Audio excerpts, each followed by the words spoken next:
ونعوذ بالله من شرور أنفسنا ومن سيئات أعمالنا من يهده الله فهو المهتد ومن يضلل فلن تجد له وليا مرشدا أشهد أن لا إله إلا الله وحده لا شريك له وأشهد أن محمدا عبده ورسوله صلى الله عليه وسلم من لا نبي ولا رسول بعده اللهم صل وسلم على نبينا محمد وعلى آله وأصحابه ومن اهتداه بهداه إلى يوم الدين.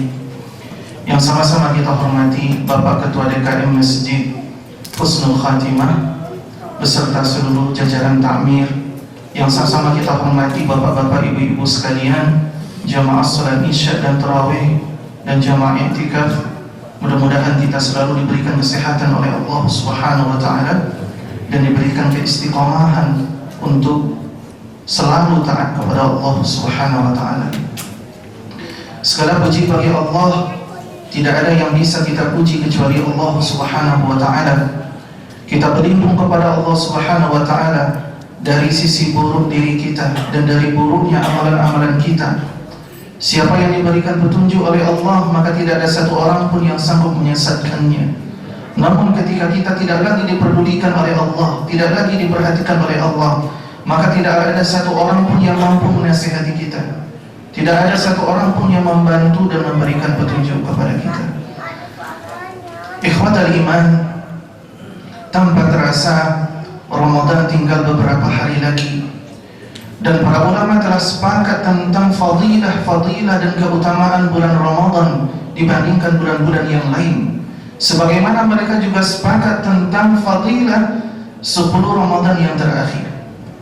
Apa saja anjuran-anjuran Nabi Sallallahu Alaihi Wasallam di 10 Ramadan yang terakhir? Anjuran yang pertama yang dilakukan oleh Nabi Sallallahu Alaihi Wasallam adalah al-ijtihadu fi ibadah, yaitu bersungguh-sungguh di dalam beribadah kepada Allah Subhanahu wa taala. Dalam hadis yang diriwayatkan oleh Aisyah radhiyallahu taala anha, disebutkan oleh Imam Muslim di dalam kitab sahihnya, Nabi sallallahu alaihi wasallam bersabda, "Kana Rasulullah sallallahu alaihi wasallam yajtahid fi ashr al-awakhir." Rasulullah itu ketika telah datang 10 Ramadan yang terakhir, dia semakin semangat ibadahnya. Ma la yajtahid fi ghairihi, dibandingkan malam-malam selain malam 10 yang terakhir dari Ramadan. Jadi Rasulullah sallallahu alaihi wasallam semakin semangat dan semakin memperbanyak ibadahnya kepada Allah Subhanahu wa taala. Kemudian di dalam riwayat yang disebutkan oleh Aisyah juga, karena Rasulullah sallallahu alaihi wasallam idza dakhala alaihi al-ashr awakhir, ketika 10 Ramadan yang terakhir telah datang, ahya lailahu, Rasulullah SAW menghidupkan malamnya dengan berbagai macam amal saleh, dari qiyamul lail, dari tilawatul Quran, dari zikir kepada Allah, dengan memperbanyak sedekah di jalan Allah Subhanahu wa taala.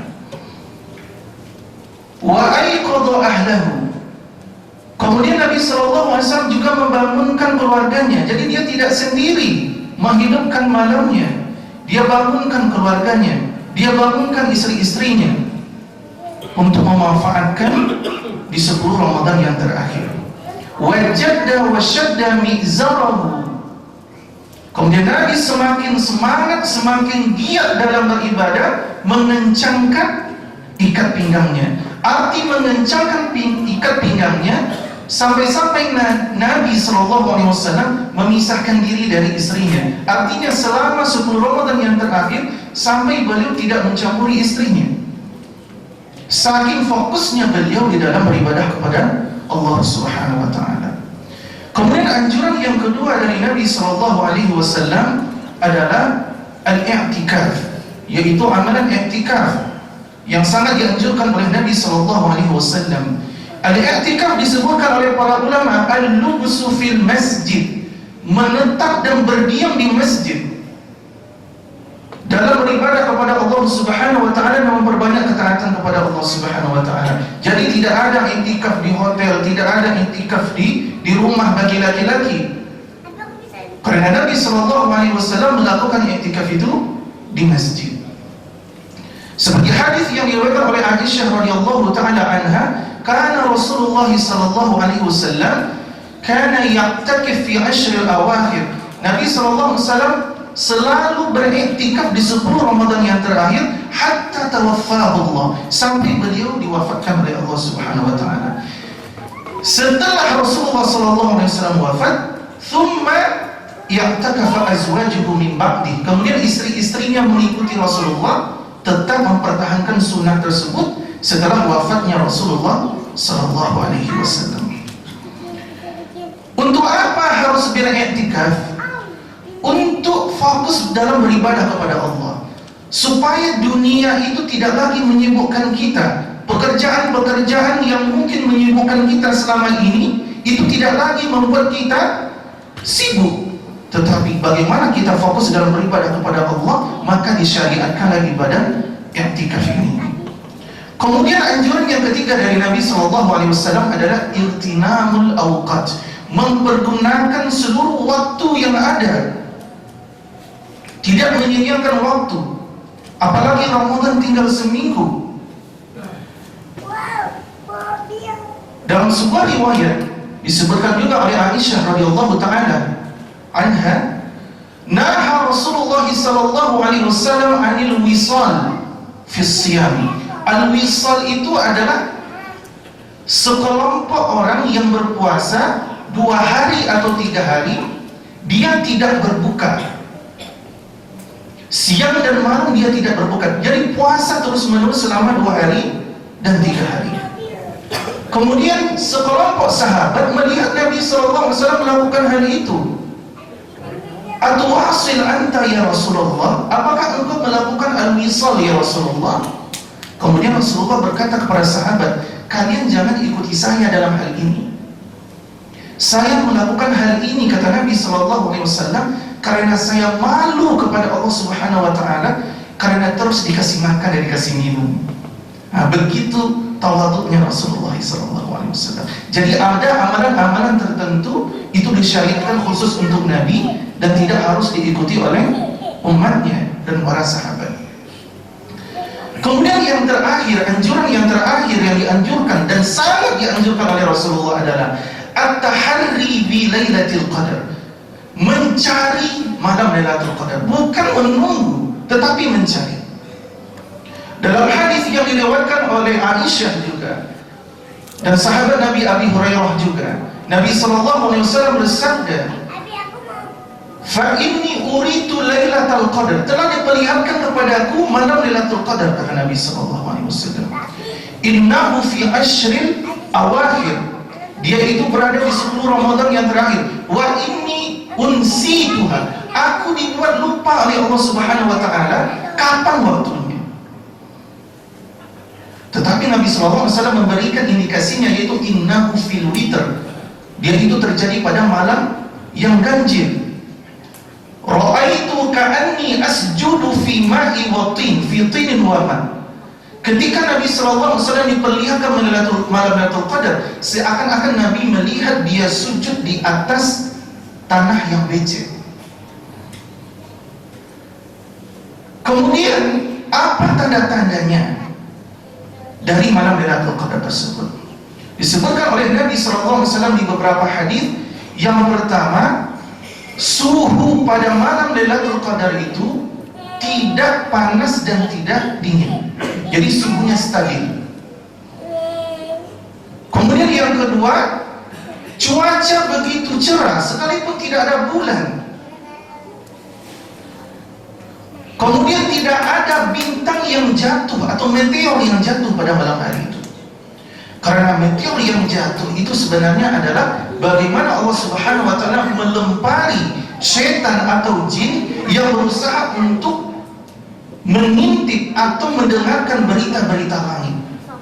Jadi tidak ada meteor yang terjadi pada malam Lailatul Qadar. Kalau ada meteor yang atau komet yang lewat pada malam itu, maka itu bukan malam Lailatul Qadar. Kemudian disebutkan juga oleh Nabi SAW, keesokan harinya, jika misalnya malamnya Lailatul Qadar, keesokan paginya matahari terbit, begitu lembut, seakan-akan tidak ada sinar ultravioletnya, lembut, dan warnanya merah lembut, bagaikan bulan yang bersinar di malam purnama. Seperti itu cahaya matahari pada waktu itu. Dan tidak boleh ada syaitan yang keluar pada pagi itu, kata Nabi SAW. Makanya kenapa kita dilarang oleh Nabi SAW salat ketika matahari terbit. Kenapa? Ketika matahari terbit, itu syaitan keluar bersama matahari tersebut dengan kedua tanduknya, maka kita tidak diperbolehkan salat ketika matahari terbit sampai matahari terbit terlebih dahulu baru kita salat. Ini salah satu hikmah kenapa disebutkan oleh Nabi SAW. Kemudian banyak sekali tanda-tanda yang lain yang disebutkan oleh Nabi SAW dan para ulama. Tapi perlu saya sampaikan di sini, ada tanda-tanda yang sudah menyebar di kalangan masyarakat, tetapi itu tidak ada dasar dari hadis atau sunnah. Contohnya apa? Ketika malam Lailatul Qadar, seluruh pohon itu sujud. Dari akarnya dia sujud, kemudian kembali lagi sebagaimana sedia kala. Itu tidak ada dalil sama sekali dari hadis ataupun sunnah, sekalipun itu menyebar di kalangan masyarakat. Kemudian pada malam Lailatul Qadar tidak ada anjing yang menggonggong atau meraung. Nah, ini juga tidak ada satu hadis pun yang menjelaskan hal ini. Kemudian ada juga yang mengatakan cahaya ada di setiap tempat, bahkan di setiap tempat yang gelap itu bercahaya. Nah, ini juga tidak ada satu hadis pun yang menjelaskan hal ini. Kemudian yang lebih hebat lagi adalah orang-orang yang mendapatkan malam Lailatul Qadar mendengarkan salamnya para malaikat. Nah, ini juga tidak ada satu hadis pun yang menjelaskan tentang hal ini. Sekalipun mereka berdalil dengan salamun hiya hatta matla'il fajr, tapi makna ayat ini bukan itu. Memang malaikat diturunkan oleh Allah Subhanahu wa taala ke bumi, jumlahnya kata Nabi SAW lebih banyak daripada jumlah kerikil yang ada di bumi. Jumlah malaikat yang diturunkan pada malam Lailatul Qadar. Kenapa disebut malam Lailatul Qadar? Salah satunya adalah di malam itu ditetapkan segala takdir oleh Allah yang akan terjadi 1 tahun yang akan datang. Siapa yang hidup, siapa yang mati, siapa yang diberikan rizki, baik banyak atau sedikit, semuanya diukur oleh Allah Subhanahu wa taala pada malam Lailatul Qadar. Makanya ketika Aisyah berkata kepada Nabi SAW, "Ya Rasulullah, ara'aita idza wafaqtu Lailatul Qadar?" Seandainya saya mendapatkan malam Lailatul Qadar ya Rasulullah, apa yang harus saya banyak baca? Diajarkan oleh Nabi SAW, "Allahumma innaka afuwun tuhibbul afwa fa'fu anni." Nah, ini lafaz aslinya seperti itu. Sekalipun banyak di antara kita yang membaca Allahumma innaka afuwun karim tuhibbul afwa fa'fu anni ya karim, tapi lafaz aslinya adalah Allahumma innaka afuwun tuhibbul afwa fa'fu anni. Ini doa yang diperbanyak oleh Nabi SAW. Dan doa pada malam itu diaminkan oleh para malaikat. Jadi para malaikat turun, tanazzalul malaikatu warruhu fiha. Ruh di sini maksudnya adalah malaikat Jibril alaihissalam. Dia adalah komandan dari seluruh malaikat. Kemudian seluruh malaikat mengaminkan siapa yang berdoa pada malam itu. Jika seseorang sempat bersedekah di malam itu, seakan-akan dia telah bersedekah lebih daripada 1000 bulan. Demikian juga bagi yang qiyamul lail pada malam hari itu. Demikian juga yang tilawah pada malam itu.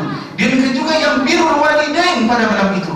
Maka dia akan mendapatkan pahala lebih daripada 1000 bulan. Seandainya Allah Azza wa Jalla memberikan kepada kita Lailatul Qadar 10 tahun berturut-turut, amin ya rabbal alamin, seakan-akan kita memiliki umur lebih dari 830 tahun.